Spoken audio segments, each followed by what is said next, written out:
Hello students, I am Roshni Thawani and welcome to Business Studies class. So today we are going to learn the recruitment. So first of all, let's understand that what is the meaning of recruitment. Searching for prospective employees, stimulating them to apply for job. Recruitment क्या होता है, आपने advertisement में देखा होगा कि required, ठीक है। तो रिक्रूटमेंट क्या होता है कि आप you are inviting a people to apply for the job, prospective employees कि those are suitable for the job, you are asking them or you are inviting them to apply for the job. That is known as recruitment. Second, sources of recruitment. There are two sources of recruitment. One is external and second is internal sources of recruitment. First, let us understand. Now let's understand what is external and what is internal. When within the organization we are hiring the employees, that is known as internal sources of recruitment. When outside the organization we are recruiting the employees, that is known as external sources of recruitment. So first, let us understand the internal sources of recruitment, and that is a transfer. Now what is a transfer? Transfer means shifting an employee from one job to another. ऐसा हुआ कि एक जगह पे बहुत ज़्यादा employees हैं, ठीक है, और दूसरी जगह एम्प्लॉयज़ कम पड़ रहे हैं, तो जनरली क्या किया जाता है कि एक एम्प्लॉय को उठा के दूसरे एम्प्लॉयज़ में उनको दूसरी जगह पे शिफ्ट कर दिया जाता है. So that is non as what? That is non as transfer. So next is features of transfer. Slight change in duties and responsibilities. क्या होता है कि थोड़ा बहुत उनका ड्यूटीज़ और रिस्पॉन्सिबिलिटी चेंज हो जाता है, सैलरी में उनका कोई चेंज नहीं होता. और दूसरा क्या होता है कि excess employees can be remove.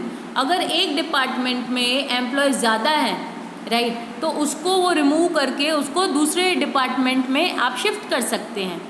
Horizontal movement of employees. Why they have said horizontal? देखो, ऑर्गेनाइजेशन में there are 3 levels. Just a minute, I will show you how. In organisation there are 3 levels, 1 2 3.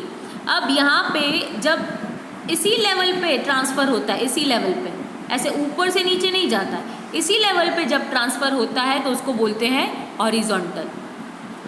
Job rotation is possible to learn different jobs. Transfer से सबसे बड़ा benefit क्या है कि एक जगह से दूसरी जगह जाते हैं तो at one place they have learn something. If they would be going on another place they would be learning something. Next is do not increase the number of employees in the organisation. Transfer होगा तो वहाँ पे employees बढ़ेंगे नहीं ज़्यादा. Next is promotion. यहाँ पे दिख नहीं रहा है लेकिन it is a promotion. Shifting an employee from lower position to higher position. जैसे मैंने कहा कि ट्रांसफ़र जो था वो सेम लेवल पे था, लेकिन प्रमोशन जो है वो सेम लेवल पे नहीं है. वो क्या होता है, इस लेवल से ऊपर, इसके ऊपर, मतलब लेवल वाइज ट्रांसफ़र होता है, उसको बोलते हैं प्रमोशन. और ट्रांसफ़र भी नहीं, उनको शिफ्ट करते हैं, राइट वर्ड होगा शिफ्ट करना, ठीक है, तो उसको बोलते हैं प्रमोशन के. जहाँ पे अभी फॉर एन एग्जांपल एक एम्प्लॉय क्लर्क है, क्लर्क में से उसको मैनेजर बना दिया, so that is non as promotion. अब इसके बेनिफिट क्या है? No increase in number of employees. Again कि प्रमोशन अगर मैं बाहर से करने जाती, किसी और पर्सन को बाहर से लाती, तो एम्प्लॉयज़ का रेशियो बढ़ जाता. लेकिन मैंने क्या किया, अपने ही ऑर्गेनाइजेशन में जो लोग थे उसको ही प्रमोशन दिया, तो वहाँ पे नंबर ऑफ एम्प्लॉयज़ भी नहीं बढ़ेंगे. उसके बाद है वर्टिकल शिफ्टिंग. जैसे ट्रांसफ़र था दैट वाज अ हॉरिजॉन्टल, मैंने आपको दिखाया, और जो ये है वो है वर्टिकल, क्योंकि वो नीचे से ऊपर जाता है. Next is motivation for employees. Of course कि जब कोई क्लर्क पे काम कर रहा है, अब उसको आपने मैनेजर बना दिया, तो जब आपने उसको मैनेजर बना दिया है तो definitely he would be very satisfied, he would be very motivated. So it is a kind of motivation for them. Next, increase in salary और wages and other incentives. Promotion का सबसे बड़ा बेनिफिट है कि they can get the good salary, they can get the good wage, so that is non age features. Now advantage of internal sources. देखो, internal sources का सबसे बड़ा advantage क्या है? Sense of security. Sense of security means what, कि जो भी person है उसको ये फीलिंग, ये बिलीफ आता है कि ये तो अपने एम्प्लॉयज़ ही हैं, ऑर्गेनाइजेशन को ये बिलीफ होता है कि अपने एम्प्लॉयज़ में से ही हमने रिक्रूट किया है, so they can trust easily on them. Next is loyalty among the employees. हर एक एम्प्लॉयज़ के बीच में क्या रहेगा, लॉयल्टी रहेगा। They would be loyal to each other. Why they would be loyal to each other? Because they are already aware and they are already known to each other. Third is motivates to employees. Why they have said that motivate to employ? Generally promotion or transfer, you know, आप जब अपने लोगों पे believe करते हैं और अपने लोगों को ही, अपने एम्प्लॉयज़ को ही आप आगे लाते हैं, तो it brings a motivation among them. Economical, advertise, recruitment वैसे it is quite expensive. Advertise देना, इंटरव्यू कंडक्ट करना, together this many candidates, it is quite difficult and it is not economical. Well, internal source आप जब use करते हैं तो internal यानी आप अपने ऑर्गेनाइजेशन में से यूज़ कर रहे हैं, तो ये सब खर्चा आपका बच जाता है।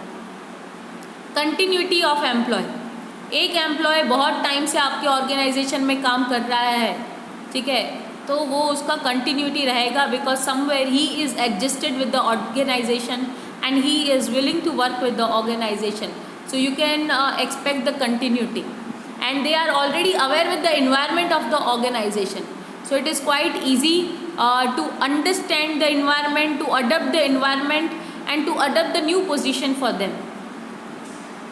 Next is better employer and employee relationship.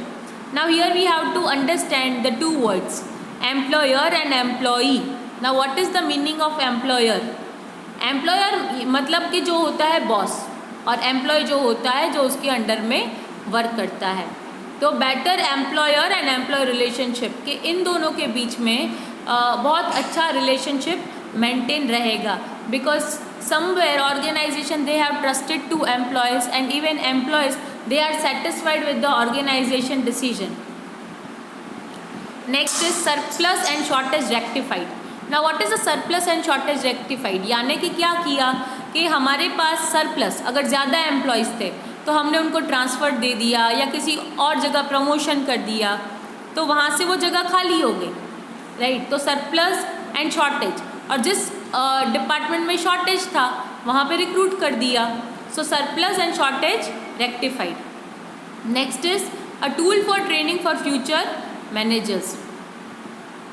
Tool for training, जैसे इनमें से इनके प्लेसेस चेंज होते हैं तो they would be learning so many things together. एक डिपार्टमेंट में एक चीज़ सीखी, दूसरे डिपार्टमेंट में दूसरी चीज़ सीखी, सो it is a kind of training for them. Now next is disadvantage of internal sources. First is preventing capable person from outside. अब क्या होता है कि आप अपने ही लोगों को रिक्रूट कर रहे हैं, अपने ही लोगों को जब आप रिक्रूट कर रहे हैं तो ये होता है कि नए लोग आपके ऑर्गेनाइजेशन में आते नहीं हैं। अब नए लोगों क्या होता है कि नए लोग, बाहर के लोग, दे would be having a new techniques, new technology also, they would be aware with those technologies and they would be having a new concept. तो क्या होता है, आप पुराने लोगों को ही लेके चल रहे हो, आप नए लोग तो ले नहीं आ रहे हो, तो वो न्यू ब्लड, जो कंसेप्ट है मार्केट में जो चल रहा है वो कभी भी आपकी ऑर्गेनाइजेशन में नहीं आएगा। सेकेंड है एम्प्लॉय बिकम लथार्जिक। उसको पता ही है कि हम इसी ऑर्गेनाइजेशन में हैं, ऑर्गेनाइजेशन हमें कभी नहीं निकालेगा, या हमें कोई नहीं निकाल सकता।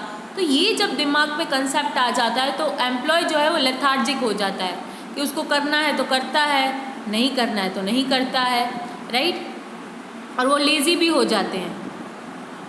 Next is limited number of qualified hands. अब आप एक ही ऑर्गेनाइजेशन में बहुत टाइम से हैं तो आपके पास जो इतने सालों से नॉलेज है वही है, आपके पास कोई नया नॉलेज नहीं है, राइट। तो that is non as limited number of qualified hands के दूसरे बाहर से लोग तो आप ला नहीं रहे हैं। Next is no spirit of competition. सब एक दूसरे को बहुत सालों से जानते हैं, सबको पता ही है काम कैसे करना है, दे हैव बिकम फ्रेंड्स। तो समटाइम्स इट इज़ हैपनिंग कि they don't have any kind of competition. they just work, they just come and they just work and they go, but they don't have the feeling of competition. They don't understand that, we should be very productive, we should be very active. They don't understand that thing. Next is no suitable for the post requiring, or you can say innovation. Sometimes it happens कि promotion देने के बाद उनको promotion मिल जाता है, they feel no I am very secured, I am getting good salary, तो वो इनोवेशन कुछ नहीं लाते हैं. वो वही जो उनका रिजिड मेथड था या जो ट्रेडिशनल मेथड था उसी हिसाब से वो काम करते हैं.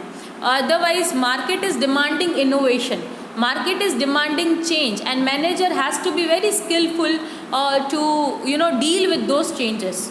If they are not dealing those changes or they are not adopting those changes, they would be thrown from the market. So innovation is very necessary.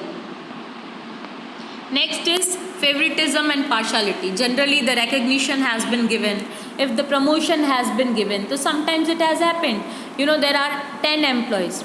अब एक बॉस का फेवरेट है तो उसको प्रमोशन दे देते हैं.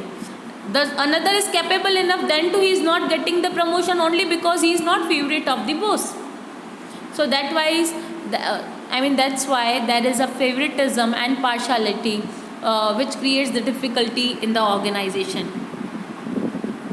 Next is reduction in productivity. Due to the frequent transfer and unspecific promotion result in low productivity. कई बार ये भी होता है कि कई लोगों को प्रमोशन मिलता है, कई लोगों को प्रमोशन नहीं मिलता.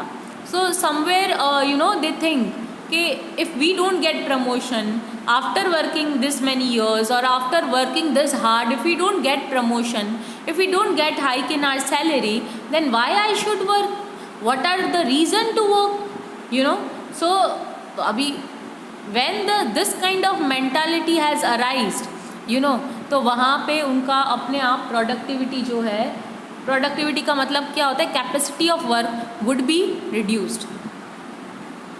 सो next question is external sources of recruitment, but let's revise first that what we have understood in internal sources of recruitment. So first we have started with the types.